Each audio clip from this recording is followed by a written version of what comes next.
What is up, everyone? I hope you are doing well, staying safe. Today is Tuesday, March 31st of the year 2020, and this is Raphael Garcia back with Schwan Humes for episode 158 of the MMA Ratings Podcast.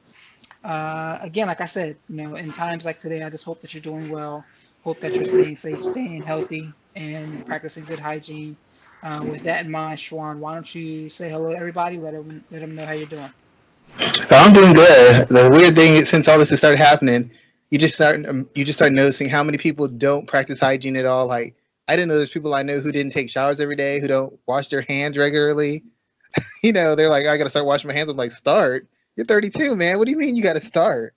Dude, it's funny. So I'm working from home now, and I was having like the people talk about how it's different working from home as opposed to going into the office. And there's, tips around it. And someone was like, one tip is you should get up and make sure you take a shower in the morning and put on clothes. I'm like, people don't take a shower every morning? Like, No. help me understand how that works. Because that's the first, if even if I'm late from work, I'm still taking a goddamn shower first before I get there, and I'm just going to have to roll with it. So like I take 5 steps, maybe 5 steps from my bed to my desk now, but before all of that happens, I'm still hopping in the shower first. A lot of people I found out like they treat it like like their car's dirty. And they're like, oh, it rained, so my car's clean, and I'm like, no. That's not how that works. Just because you put some water on you doesn't mean you're clean. That's not how that works. I That just is didn't. not how that works. I just didn't notice it. One of my friends actually told me last thing. He was like, I go to the restrooms and before everything shut down. He's like, I go to restrooms and I see men washing their hands, and I swear to God, a week ago, 2 weeks ago, 3 days ago, it was not like that. So That's it's funny. terrible. That Oh is man. hilarious. Oh man, we got some things to talk about today. We have UFC 249 developments. We have Mr. John Jones to talk about and some other foolishness in the world of combat sports. So let's go ahead and jump right in. But before we do that, I want to say thank you for everyone that takes the time to listen to this content. As always, you can find myself on Instagram and Twitter at rgarcia_sports. You can find Schwan at Black Jordan Breen, where we're always talking about mixed martial arts, combat sports, and everything in between. MMA Ratings, you can catch us at our flagship, MMAratings.net, where you can go there, read all of our content, rate the fights, let us know how interested you are in upcoming bouts and how excited you are for some of the past action. You can find us on all major podcasting platforms: Anchor, Spotify, Apple, iTunes, Google Podcasts, and Anchor, if I did not say that first. And as always, you can come over to YouTube at MMA Ratings and check out our content there. We do this podcast on Tuesdays, and later on in the week, usually Thursday or Friday, I do a professional wrestling podcast as well, which is definitely getting some good listenership to start. So thank you all, as always, for your support, and please continue to do so. Now's a great time to listen to content, while you're trying to figure out what's the next steps to do. So I appreciate everyone who takes the time to do that and keep us a part of your daily rotation.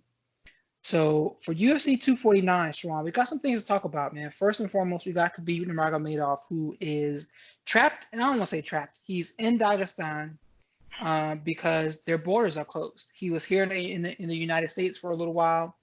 Things started shutting down. He went to Abu Dhabi, where they initially thought the fight was going to happen, but that place got shut down, so he got out of there before he could as well too. And now he's back in Dagestan, but it looks like he's not going anywhere because all borders have been sealed, and shut. So he's basically out of UFC 249 for every reason in the book. So now the UFC is looking to attempt to book Tony Ferguson versus Justin Gaethje. Good old UFC president Dana White is adamant that this fight is going to happen. But before we jump into that, let's talk about this. Is this fight cursed? There's some that don't believe in sports curses or anything like that. I'm a little bit sports superstitious myself. Sometimes I think it's funny. I think it's something to kind of interestingly joke about and laugh about and talk about. But is this fight cursed? Do you think we will ever see Tony Ferguson and Khabib Nurmagomedov in the same cage with their hands up, ready to fight? I mean, it seems like it's cursed. I mean, first it was health issues, then it's weight issues, then it's injuries. Now it's a global pandemic. I mean, if somebody was really into signs, you would say that somebody doesn't want this fight to happen. I mean, this is as close as it's been to happening, and then a global pandemic breaks out. I don't want to say the two things are connected, but you have to wonder. And obviously, I'm joking for the people who are just going to get very upset by that. But it's beginning to seem like it's just not meant to be. And the sad thing about this is Tony Ferguson continues to get the raw end of the stick because win or lose, it's not going to be a title fight. Win or lose, beating an undefeated Khabib Nurmagomedov is a feather in his cap that he could really carry his legacy and really spring him into the consciousness of not just the MMA media, but the mainstream media. And not being able to have this fight now is just a big risk for him, and it's a big step back, and it's a big financial hit, and it's a big hit as far as his standing as a fighter in the UFC. I mean, I really feel bad for the guy because he's really done a lot of work, and I don't feel he's really ever gotten his just due.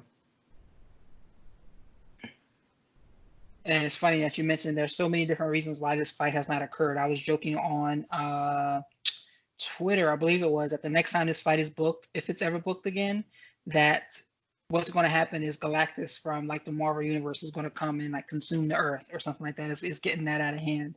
But this is, I mean, I get it. It's probably the most important fight that the UFC could make in this era of fights, but it just hasn't happened, and I don't think it will at this point in time. And Khabib, I can't remember how old Khabib is, but Tony Ferguson's 36 years old, and I can't remember who I was talking to about on Twitter, but they were basically saying they wonder how long can he stay relevant at this point in time. Like if he continues getting in there with the best of the best, can he remain undefeated, or can he remain on the streak that he's been on?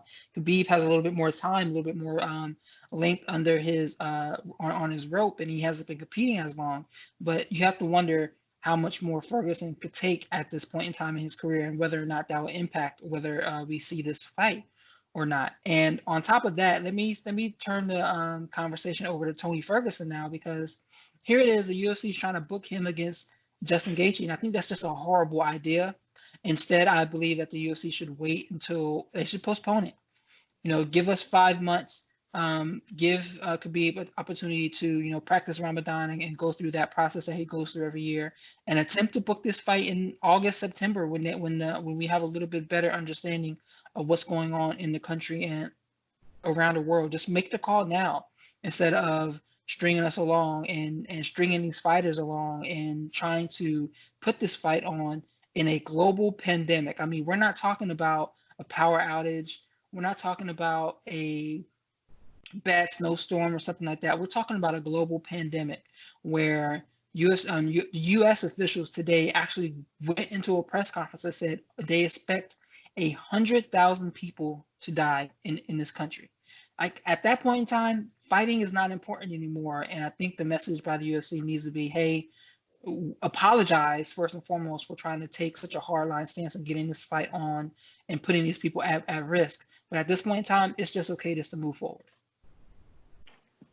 Yeah, it's kind of like, I understand to these guys it's their hopes and their dreams, and I also understand the aspect of it's a financial thing. I mean, they don't really have any other income. I mean, most guys in the UFC fight hopefully to get to the point where they don't have to have careers outside of the UFC. So I get their concerns, I get their fears, but it's very upsetting how much effort is being put into trying to make these fights happen and I don't ever see half that effort put into making sure the fighters have better pay or consistent health care outside of fighting. Like there's other things you could put these energy towards that would benefit the fighters. And it seems like the UFC is once again only doing what's going to benefit them in the long term.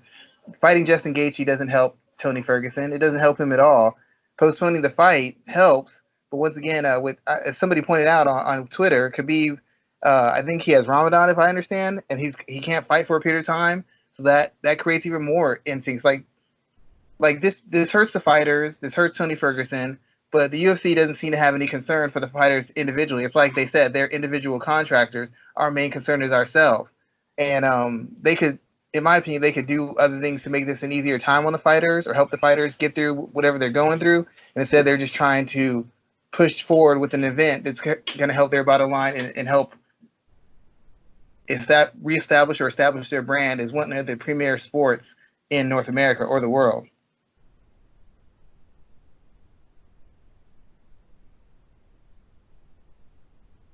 So what do you think about the UFC trying to book that fight with Justin Gaethje? Is that just a bad idea and they should just forget about that entirely? Like, does he have the potential to blow that whole situation up if that fight was made against Ferguson? Like, can we see that actually occur?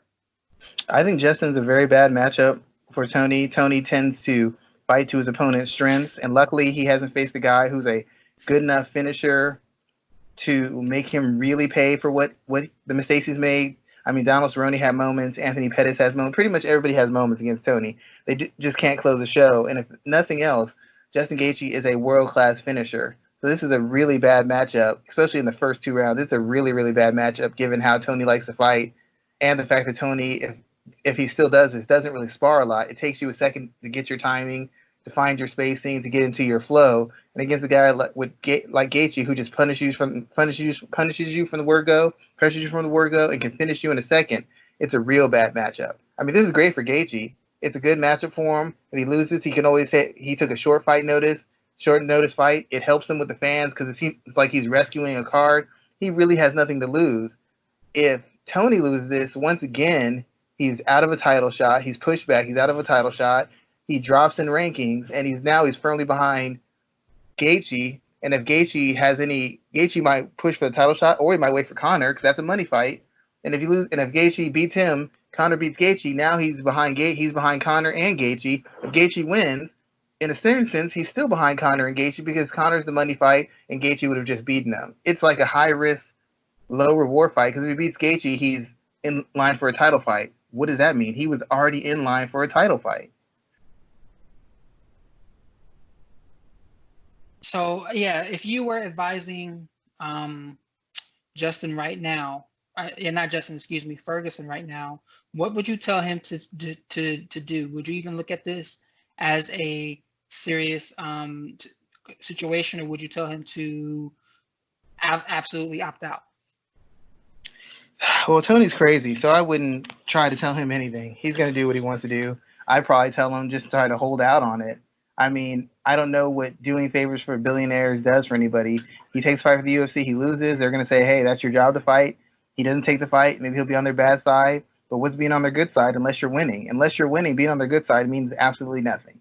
So I would tell him to hold back on it. But, Tony does what he wants, and he probably is tired of not fighting, and he probably wants to be able to cement his status as a contender, even though he doesn't need to cement it. He's won 12 fights in a row. So I just don't know. I tell him not to take the fight. I don't see the point in it. I don't see that it does anything for him, that it doesn't improve his position any more than it is right now.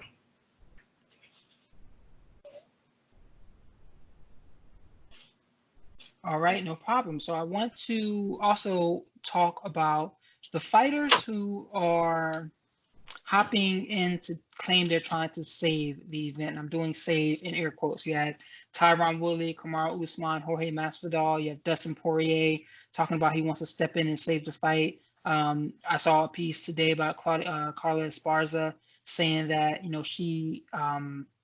she praises Dana White for being determined to put this fight on. Why are fighters, even at this standpoint, why are they so tone deaf when it comes to this event being held in the times that we're facing today? They need money. They're trying to curry favor with the UFC. They're trying to curry favor with the fans, and they want to get paid. That's all there's to it. Because after this, you don't know when the next event's going to be. You don't know when the next payday is going to be. So don't you want to maximize what you can? Maybe they can get some outside sponsors. Maybe they have some outside sponsors who will support them. Maybe they'll use the chance as being the only show in town to kind of expand their brand and maybe hopefully get some momentum on their side. Maybe hoping the UFC will do them some favors later on. It's really simple. I mean, if it's like in the other sports, there's certain people who already received the majority of their money. While as competitors, they want the season to go on. Financially, they're okay if it doesn't. There's other people who haven't gotten half of their money. They need that season to go on because if the season doesn't go on, it's a huge financial hit to them. Most people in the UFC don't make McGregor money. They don't even make Khabib money. They're not coming off a big payday with Conor and a fairly big payday with Dustin Poirier. They're coming off some medium to small size paydays, and they need another one to hold them over. It's really just supply and demand, and they're trying to fill a demand in curry favor so that hopefully maybe in the next time they have a contract, they can cover it, or just for their own bills. Like I said, if they cancel every event after UFC 249 for the next 2 months, that's 2 months you're not going to have any money. So if you're somebody with a name and some kind of cachet, you're trying to fit yourself in there so that you can get a payday that you're not going to get otherwise. Yeah, I think that that's definitely a intriguing way to look at it. When we're talking about paydays, I want to ask one other question in reference to this. There's been a lot of talk about Endeavor and how they've been in a financial strain since taking on the UFC. And we also know that professional bull riders, which is another Endeavor-owned sport, and I do sport in air quotes because that's, bull riding is bull riding, but whatever. But they are also still trying to run and operate even in the space that we're in today. So is this situation with the UFC more indicative of Endeavor being in financial straits and struggling at this point in time? Or is this more about Dana White and his ego, for lack of a better term? I think it's both. I think Dana wants to prove that he's the best promoter, he's the best commissioner, and he has the best sport. And the best way to do that is by showing we can consistently perform and put on a world-class product, even in the worst kind of circumstances. He's hoping to curry favor with the fans and the marketers and the sponsorship. Secondly, they did spend a lot of money, and financially they have to make that money up. And being on they don't have some of the deals that MLB and NBA and NFL have. They have to hit certain marks to get their money back. So they've got to do everything they can, whether by hook or by crook, to put a product up there so that even if they don't make as much as they would normally make, and they won't necessarily be in the black, they won't be as badly in the red. All right, sir. I definitely agree with you on that. I think this is an interesting time, and we need to pay close attention to what's going on, not only with the UFC as they try to push forward for this fight, but with Endeavor as a whole, because I think it's very indicative of that whole situation. The last question I want to talk about this is, let's say they do go to another country, figure out a way to get this card on. Can they still charge pay-per-view rates for this? Because it was a pay-per-view because of the main event. Khabib versus Tony Ferguson.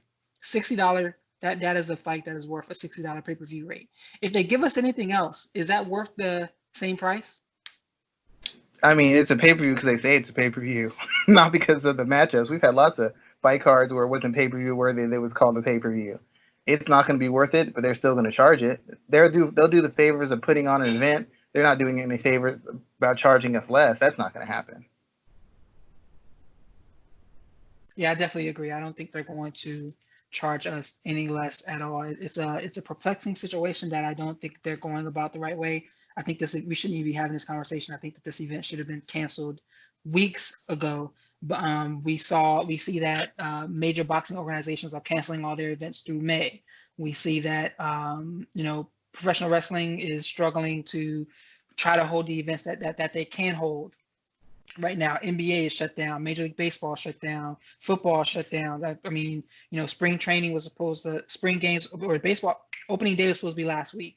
So that's not going on. So there's so many different situations that major sports have been impacted, and you still see the UFC and MMA as a whole trying to push on. I think that's more indicative of the sport itself and just kind of leadership or lack thereof within the industry.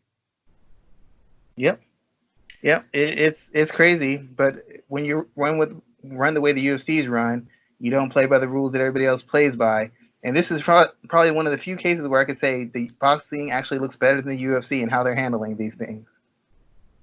Yeah, we're actually going to be talking about the synergies between boxing and the UFC in a second when we talk about UFC boxing, but we'll get to that point in a moment.